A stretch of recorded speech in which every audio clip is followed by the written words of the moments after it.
This is our Levoit Air Purifier, and the red light is on, showing us we need to change the filter. So we get a lot of use out of this. This is, it's made a difference with us. We wouldn't be without it, especially in allergy season. It really seems to make a difference. But you have to change the filter probably a couple times a year. The filter costs somewhere between like $24 and $28 usually. So we get them on Amazon. They seem to have them. They seem to be a pretty universal filter.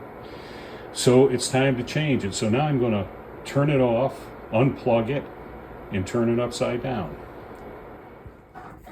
Okay, I got the filter upside down. I got a tape measure out there because when I put it back, it's not supposed to go closer than 15 inches to the wall. I got my old ancient 80-year-old yardstick there. It's not supposed to go closer than 6 inches to furniture either, so we'll put that in the right place. And I got the filter unpacked from the bag it comes in, which is tightly sealed, and the box it comes in. So we're all set to go. So this has an arrow on the side and on the top. It shows you what's locked and what's unlocked. When I move it over to here, it's unlocked. So I got my feet on the side of it, and I just pull that off and up.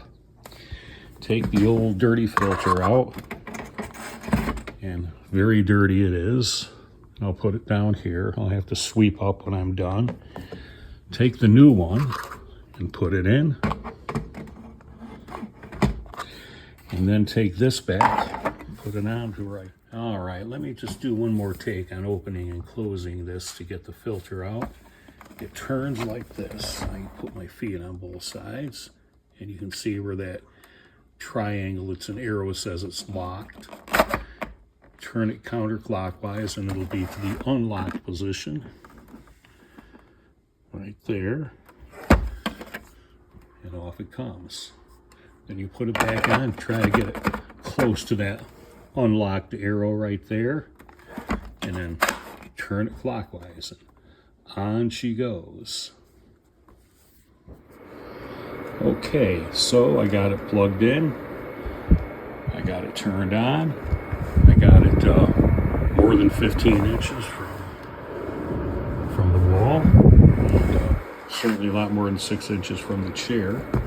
So we're all set there. The only thing is I already, without filming, without having my camera rolling, I turned off the light. This is the light right here that lights up when it tells you the filter is dirty. And I pressed it and held it for 3 seconds, and that turned it off. You don't even have to press it hard. But I'm sorry I missed that part of the operation. I'd have to sit here and wait for the filter to get dirty again before I could put it out again.